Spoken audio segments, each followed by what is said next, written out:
Tulo ang patay human matrap sa nasunog nga commercial building sa Hulos, Sulu. Samtang samdan sabang duha ka personahe sa Kamumbiruan ato sa pagresponde sa mong sunog. Ani ang report. Sa Hulos-Sulu alam tao no. Dari na yung mga bombero nag-rescue ay natulawan. Sa video sa usa ka residente, makita ang paspas nga paglamoy sa dakong kalayo ni ining usa ka two-story commercial building sa barangay Walid City sa Hulos, Sulu pasado alas 12 Martes sa kadlawon.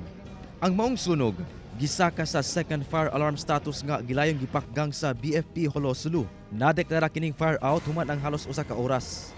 Gibana-bana ang anaa sa 400,000 pesos ang danyo sa sunog.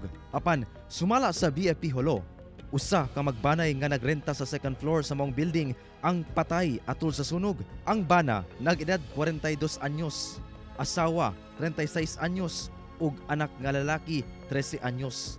Posibleng nasuffocate sila. Kung sir, ang sabi sa amin, yung lalaki at yung anak nakalabas na, tapos yung anak naiwanan nila sa loob.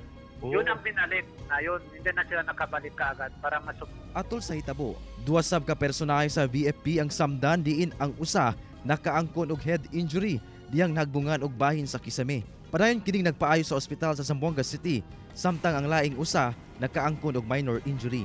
Ginasuta pa sa VFP ang hinungdan sa sunog. As of now, still under investigation. Bali nag-start siya sa second floor talaga. Sabi ng mga occupant doon, pagkagising nila daw, malaki na kaagad ang sunog. Nagpadayon karon ang profiling sa mga apektadong magbanay sa sunog.